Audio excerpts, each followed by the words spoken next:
Hi.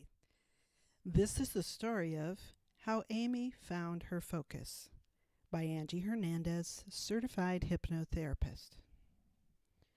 One day, there was a little girl named Amy. Amy loved the color pink. She liked pink shoes, pink pants, pink skirts, pink tops, and pink hair bows. Amy really loved pink. What Amy didn't like was going to school in Mrs. Tinklebum's class. Mrs. Tinklebum gave her stern looks. Mrs. Tinklebum made her feel like she was in trouble a lot. And Mrs. Tinklebum gave her big red marks on her papers. It made Amy feel sad. And Amy's parents weren't very happy either. Amy's dad made that frowny face that he made when his dinner was burned. Amy's mom made that worried face, the one with the lines on her forehead that she made when things weren't just right. And Amy knew they were disappointed. And she was unhappy too. She couldn't seem to remember the things Mrs. Tinklebum said in class. She couldn't seem to sit down and do her homework well. Well, she knew part of why she couldn't sit and do her homework well or remember what Mrs. Tinklebum said. That was because there was a boy in her class named Jinko. Jinko liked to make funny noises, which made everybody laugh. Amy laughed too, they were funny. And he liked to talk. He liked to talk to his buddies, like Billy, who sat next to Amy. And they would whisper, and they would make signs with their hands, and all the funny noises, like they had a special language. And Amy, when she was supposed to be doing her homework, she would look over, and they would be so funny. Or she would try to hear what they said. It was really cool. She didn't tell anyone because she didn't want them to make fun of her. But suddenly, Mrs. Tinklebum would notice and she would get in trouble. Or suddenly Mrs. Tinklebum would say, "Time's up," and she hadn't even finished. So now her dad was getting the face and her mom was getting the face, and she wasn't doing very well in school, and it made her tummy hurt.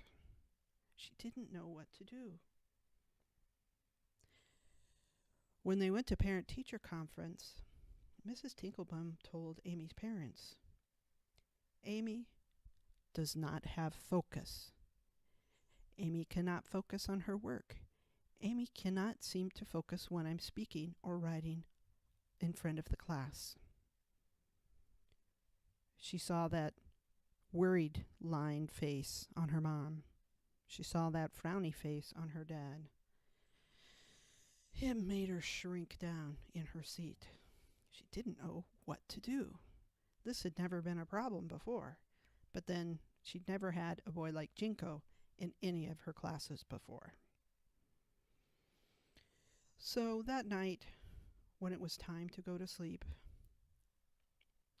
Amy's mom came in to tuck her in and talked to her for a little while, as they always did at bedtime.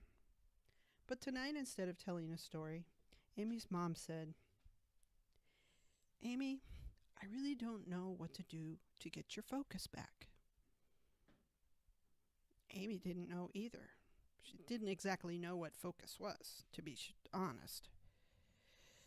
She just looked at her mom and that wrinkly, worried face.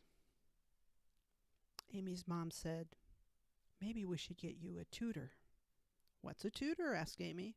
"A tutor's someone who helps you with homework and helps explain what happened in the class. And if we get you a tutor, that means your playtime will be cut because you'll have to have extra tutoring." "Well, I don't want to miss playtime," said Amy.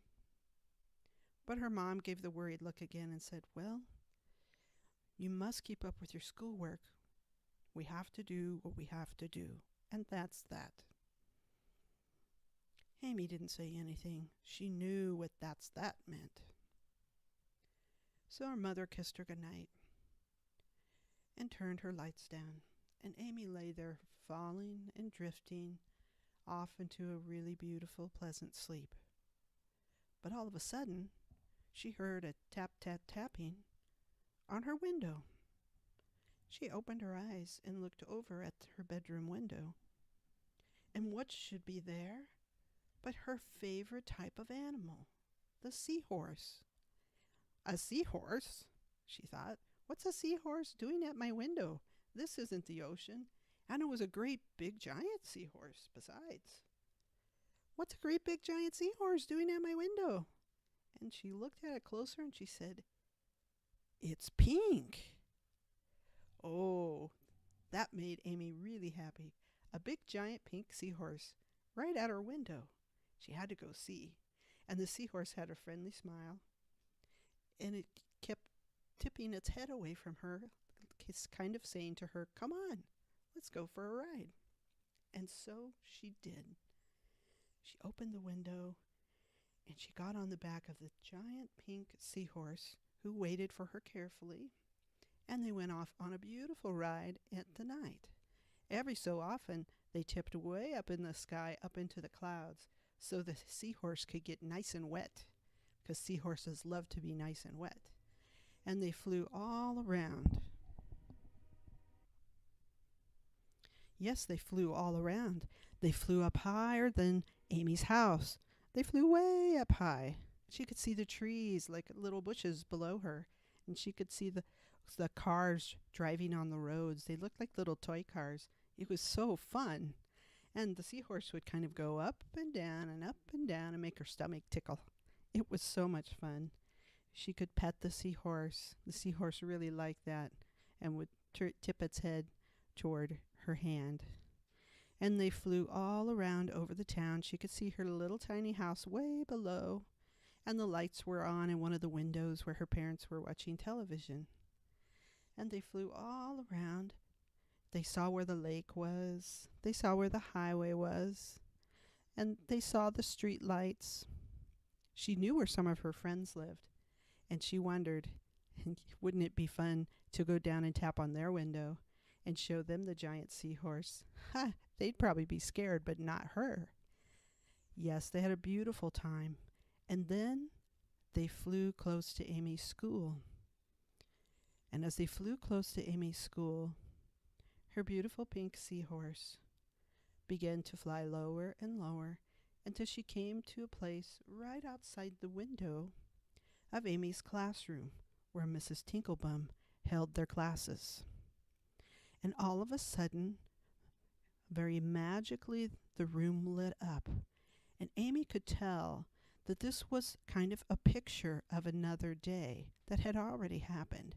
She could see all the children and herself sitting in the classroom and Mrs. Tinklebum giving the lesson. And she could see Jinko and Billy whispering and laughing, and Jinko would sometimes make noises and everyone would laugh.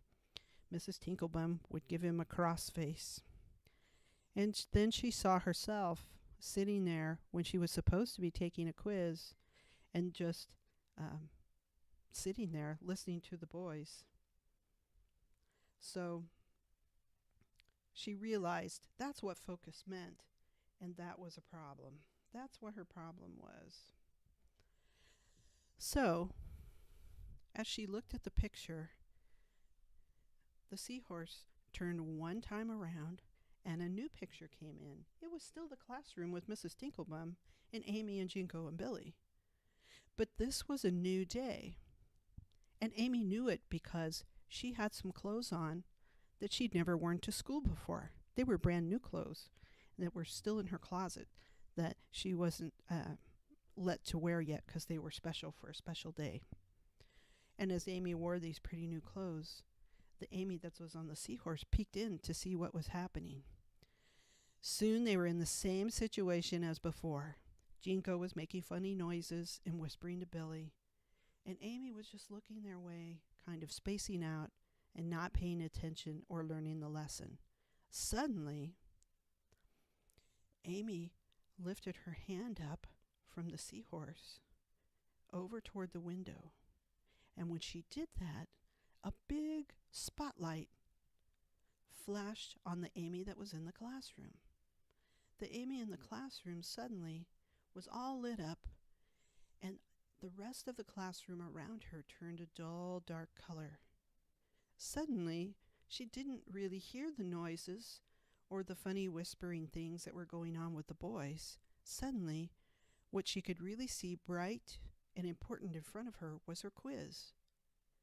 "Oh, I know this," she said, and she began to make the answers on the paper. And before she knew it, she had finished the quiz. And when she finished the quiz, she stood and picked it up and took it to the front of the room to Mrs. Tinklebum. And as she went, the spotlight followed her and soon lit up Mrs. Tinklebum and her together. And Mrs. Tinklebum didn't make a frowny face or a cross word at her. She gave her a great, big, happy smile. "Why, Amy, you're done so quickly, and look, your answers are right. This is a great accomplishment for you." And she gave her a big, giant, red A on her paper. Oh, Amy was so happy. And she returned to her seat. And then Amy, watching from outside, sitting on the pink seahorse, pulled her hand back, and the whole classroom lit up again, and all the noise and everything else came back.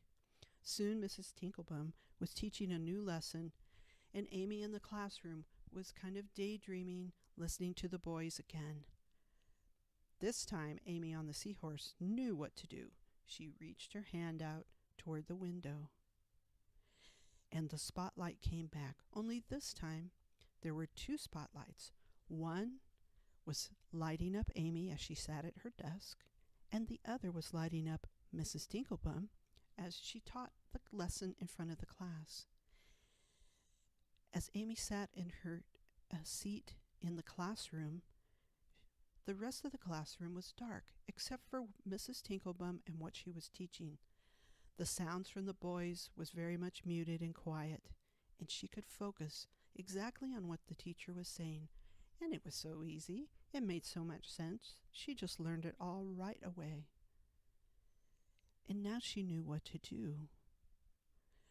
When she needed to focus to learn the lesson or do her homework or take a quiz, she needed to stretch her hand out and make all the rest of the room go mute. And then nothing would bother her or distract her. And when there was no reason to concentrate so hard, she could pull her hand back again, and the whole room would light up, and she could participate in all the fun of her classroom. This was great news, thought Amy on the seahorse. And she clapped her hands, and the pink seahorse joggled up and down happily, making happy noises. And so Amy and her pink seahorse now allowed the school to go back to dark like it should be at night when all the children are home in bed. And the pink seahorse took her on a nice little ride around the town and through the clouds and back to her own bedroom window. Time to go to bed. So Amy came down, got back into bed, reached out and gave her pink seahorse a pretty kiss, and closed the window, went back to her bed. She was smiling, remembering how easy it was to find her focus in her classroom. And that's all you have to do in your classroom.